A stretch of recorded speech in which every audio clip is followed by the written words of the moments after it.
क्या आप भी अच्छे मार्क्स लाना चाहते हैं? आपको भी यही प्रॉब्लम हो रही है कि क्या पढ़े, किस ढंग से पढ़े कि हमारा वन टाइम में सिलेक्शन हो जाए? तो आप एकदम सही वीडियो देख रहे हैं। आज के इस वीडियो में मैं आपको बताऊंगी कि किस तरह से पढ़ना है, कैसे पढ़ना है, क्या पढ़ना है जिससे आपका सिलेक्शन हुए। गवर्नमेंट जॉब पाना सबका सपना होता है, पर गवर्नमेंट जॉब वन टाइम में, टू टाइम में या किसी को 4 टाइम्स भी लग जाता है तैयारी करते करते। प्रॉब्लम ये आती है, कंसेप्ट सारा क्लियर है, तैयारी सारी कर रखी है, कोचिंग कर रखी है या सेल्फ स्टडी कर रहे हो, उससे मैटर नहीं करता कि आपने कोचिंग ले रखी है या आप सेल्फ स्टडी कर रहे हो। मेन प्रॉब्लम यहाँ पर ये आती है कि आपके पढ़ने का तरीका ढंग है या नहीं। आप अपना एफर्ट्स 100% देने के बावजूद भी आपका सिलेक्शन क्यों नहीं हो पा रहा। इस बारे में हम डिस्कस करेंगे कि क्या दिक्कत आ रही है जिसकी वजह से आपका सिलेक्शन नहीं हो सकता। आपको मैं क्लियर वे में बताऊंगी कि हमको किस प्रकार से पढ़ना है कि हमारा सिलेक्शन जल्दी से जल्दी हुए और हम एक जॉब सिक्योर करें। यूथ की सबसे बड़ी प्रॉब्लम होती है कि वो प्रॉपर टाइम मैनेजमेंट नहीं कर पाता। दिन भर पढ़ना है, दिन भर नहीं पढ़ना है, बहुत शॉर्ट टाइम इंटरवल में पढ़ना है। अब मैं आपको बताती हूँ, इसके पॉइंट्स डिस्कस करती हूँ कि हमको कैसे पढ़ना है कि हमारा सिलेक्शन, हमारा टाइम मैनेजमेंट द बेस्ट तरीके से हो। फर्स्टली मैं डिस्कस करती हूँ कि हमें जहाँ पढ़ना है, कहाँ पढ़ना है, हमारा प्लेस का है, हमें कौन सी जगह पढ़ना है। सबसे पहला हमारा वो चीज़ इंपॉर्टेंट करता है, वो फैक्टर डिपेंड करता है। अगर हम जहाँ बेड पर सो रहे हैं, बेड पर ही पढ़ रहे हैं, अगर आप बेड पर पढ़ने रहोगे तो आपको ये लगेगा हाँ ये मेरे सोने की जगह है। आपको थोड़े टाइम बाद में नींद आएगी ही आएगी। इसलिए सबसे पहले अपने उस जगह को, अपने स्टडी टेबल को, आप स्टडी टेबल ले रहे हो, आप बेड पे बैठ रहे हो, नीचे बैठ रहे हो, नो मैटर, आप अपनी वो जगह निश्चित करो कि भैया हमको यहाँ बैठना है। अब क्या होता है, जैसे हमारा सोने की जगह होती है, हमारा बेडरूम है, खाने की जगह होती है, तो वैसे ही एक जगह ऐसी होनी चाहिए जहाँ पे हम सिर्फ पढ़ते हो, तो हमारा माइंड सेट होगा भाई इस रूम में तो मैं आऊँगा तो यानी मेरा पढ़ने का टाइम ही है। वो आपका फर्स्ट मैनेज होना चाहिए कि आपको पढ़ना कहाँ है। सोफे पे बैठो, नीचे बैठो, कहीं पर भी बैठो, पर वो प्लेस सिर्फ आपके पढ़ने का होना चाहिए। जहां आप सोते हो वहां तो बिल्कुल भी नहीं पढ़ो, क्योंकि वो माइंड में ये रहता है कि भैया अब मुझे थोड़ी देर में नींद आनी है। तो फर्स्ट चॉइस ये होती है कि हमें कहाँ पढ़ना है। सेकंड बात ये आती है, बच्चों के माइंड में ये आता है कि बहुत लोगों से सुना होता है कि सुबह की पढ़ाई सबसे अच्छी होती है। हाँ, सुबह की पढ़ाई नो डाउट अच्छी होती है, शांत एनवायरनमेंट होता है, लेकिन ये नहीं। अब कोई बच्चा ये है कि वो रात को लेट नाइट तक सोता है, वो सुबह नहीं उठ पाता। कई ऐसे बच्चे होते हैं जो रात को लेट नाइट तक पढ़ सकते हैं। आप रात को पढ़ो या सुबह पढ़ो, उससे कोई फर्क नहीं पड़ेगा। बस ये है कि आपका कंसंट्रेशन कंप्लीट होना चाहिए, कंसंट्रेट माइंड सेट होना चाहिए, तभी आप प्रॉपर वे में पढ़ सकते हो। तो भैया आप रात को पढ़ो या दिन में पढ़ो, उससे कोई फर्क नहीं पड़ता। हाँ, पर ये है कि कोई नई चीज पढ़ रहे हो तो ट्राई करना कि सुबह उठ के पढ़ो। रात को लेट नाइट तक पढ़ रहे हो वो भी बेस्ट है। अब ये बात आती है कि जब हम पढ़ते हैं तो हमें भूख भी बहुत ज्यादा लगती है, तो आप अपने पास कुछ ना कुछ रिफ्रेशमेंट लगो। बिस्किट रख सकते हो, आप चने रख सकते हो, बादाम रख सकते हो, मूंगफली रख सकते हो छिली हुई, नहीं तो छीलने में टाइम वेस्ट होगा। ऐसे कोई भी चीजें आप रख सकते हो ताकि आपका क्या होगा, माउथ चलता रहेगा। माउथ चलने रहने की वजह से आपको नींद नहीं आएगी। कोई बच्चा कॉफी पीता है, कोई बच्चा चाय पीता है, कुछ ना कुछ बीच बीच में गैप आप पढ़ो, थोड़ी देर पढ़ो, फिर गैप लो, फिर थोड़ी देर पढ़ो, फिर गैप लो। इससे आपको माइंड के अंदर डाइवर्शन भी होता रहेगा और वापस रिकॉल करने में आसानी भी होगी।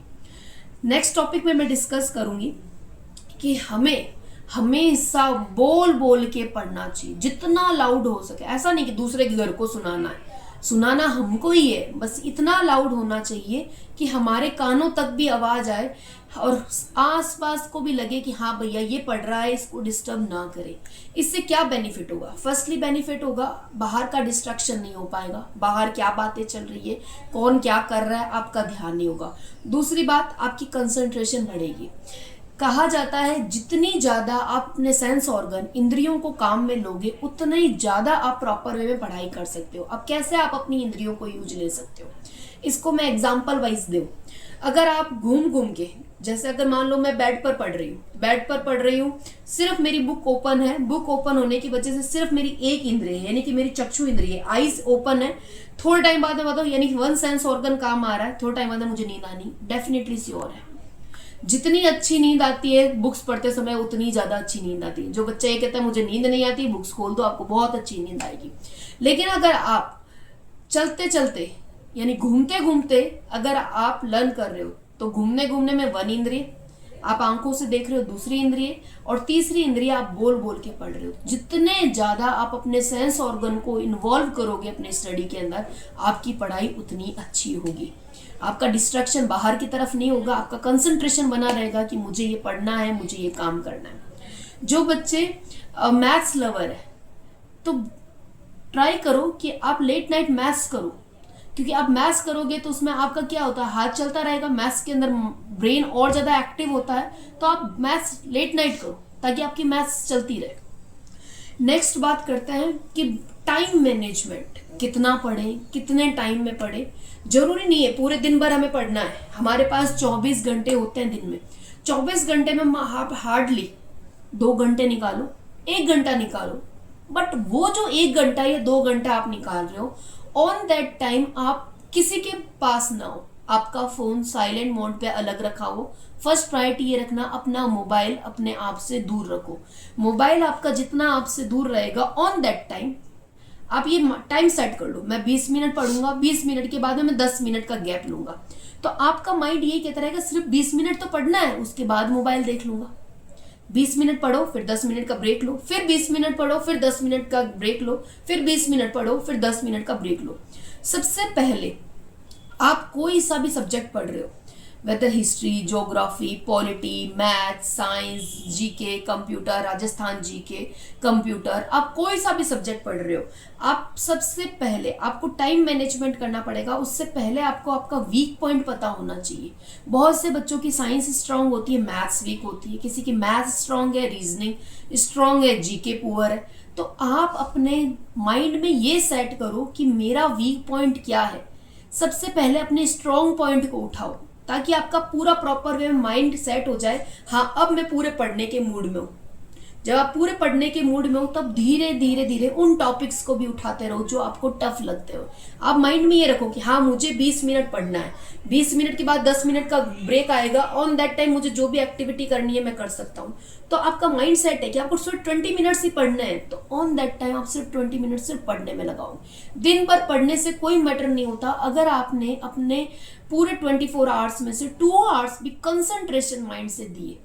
ये नहीं कोई बच्चे ये कह रहा है कि मैं तो कोचिंग करता हूँ, मेरा कोचिंग से हो जाएगा, कोचिंग में मैं 10 घंटा। जब तक आप सेल्फ स्टडी नहीं करोगे तब तक आप जीरो ही रहोगे। चाहे आप किसी भी कैटेगरी के बच्चे हो, आप एवरेज कैटेगरी को, आप इंटेलिजेंट हो, आप वीक स्टूडेंट्स में हो, ये मैटर नहीं करता आपके 10th के अंदर परसेंटेज कितने आए। 10th में 90 अबव है, 60 अबव है या 40 अबव है, वो मैटर नहीं करता। गवर्नमेंट कंपटीशन में ये है कि आपको कट ऑफ क्रॉस करनी है। कट ऑफ क्रॉस करने के लिए ऑन दैट टाइम आपको सिर्फ आपका ब्रेन एक्टिवेट रखना है कि मुझे क्या पढ़ना है। हार्ड वर्क के साथ साथ स्मार्ट वर्क, स्मार्ट वर्क आपको बताएगा कि आपको कितना पढ़ना है और कैसे पढ़ना है। नेक्स्ट बात करूंगी मैं, आप 20 मिनट्स का टाइम पीरियड सेट किया है। 20 मिनट्स पढ़ना है, फिर ब्रेक, फिर 20 मिनट्स पढ़ना है, फिर ब्रेक। आप 20 मिनट्स आप अपने कंसेप्ट्स को पढ़ो कि मैं क्या पढ़ने वाला हूँ। वो कंसेप्ट क्या है, एकदम हिंदी में, लोकल लैंग्वेज के अंदर, अपनी लोकल लैंग्वेज के अंदर उसको माइंड में सेट करो। फिर ब्रेक दो, फिर 20 मिनट्स के अंदर उस टॉपिक को दोबारा उठाओ अकॉर्डिंग टू डेफिनेशंस। आप उस चीज को क्लियर करो, विथ एग्जांपल्स क्लियर करो, ताकि एक जो आपने कंसेप्ट वन डे पढ़ा है, चाहे एक टॉपिक पढ़े हैं चाहे 10 टॉपिक पढ़े, वो माइंड में सेट हो जाएगा। फिर हाथ रख के उसको रिकॉल करो, फिर दोबारा हाथ रख के उसे रिकॉल करो। हाँ, जो मैंने पढ़ा वो मेरा माइंड में परफेक्टली सेट है, अब वो मेरे माइंड से बाहर निकलने वाला नहीं है। नेक्स्ट बात करते हूँ रेगुलर रिवीजन। ऐसा नहीं आपने रिवाइज किया, वन डे रिवाइज किया, इनफ। अब रेगुलर वे में रिवाइज करते रहोगे तभी आप जीरो से हीरो लेवल में बनोगे, अदरवाइज पॉसिबिलिटी नहीं है।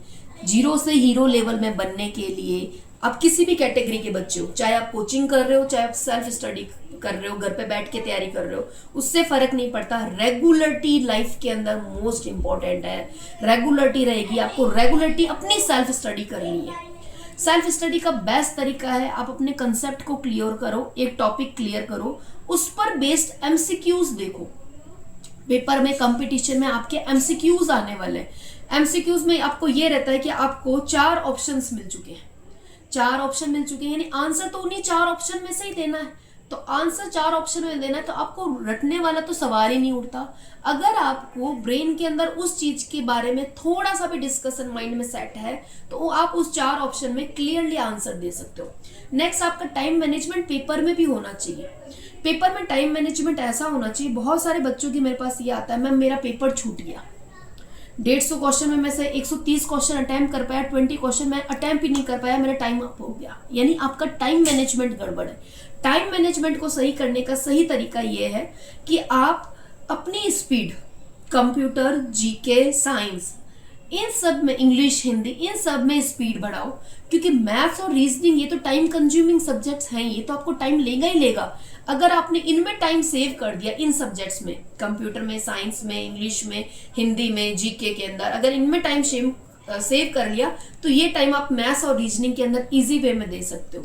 तो आपका मेन फोकस होना चाहिए टाइम मैनेजमेंट। नेक्स्ट बात करती हूँ, आपको अगर ये लगता है कि भैया मैंने नोट्स बहुत अच्छे से, मेरे को नोट्स इन्होंने दे दिए, नोट्स उन्होंने दे दिए, कॉलेज से मिल गए, कोचिंग से मिल गए, मैंने यूट्यूब पे डाउनलोड कर लिए, मेरे को गूगल पे डाउनलोड कर लिए, मैंने जयपुर से मंगा लिए, दिल्ली से मंगा लिए, नो मैटर, वो नोट्स हैं, वो सफिशिएंट नहीं है जब तक आप सेल्फ स्टडी उन टॉपिक्स की खुद ना करो। सेल्फ स्टडी करने में यही फोकस करना चाहिए कि आप जितने से ज्यादा हो सके आप क्वेश्चंस करिए। क्वेश्चंस करेंगे तब आपको पता चलेगा पेपर का लेवल कैसा है, पेपर कैसा आएगा। आप अपना सिलेबस देखिए, सिलेबस के अकॉर्डिंग चलिए, आपका सिलेक्शन पक्का होगा। थैंक यू सो मच, मिलते हैं नेक्स्ट इसी तरह की किसी वीडियो के साथ। लाइक एंड सब्सक्राइब करना मत भूलना। Thank you.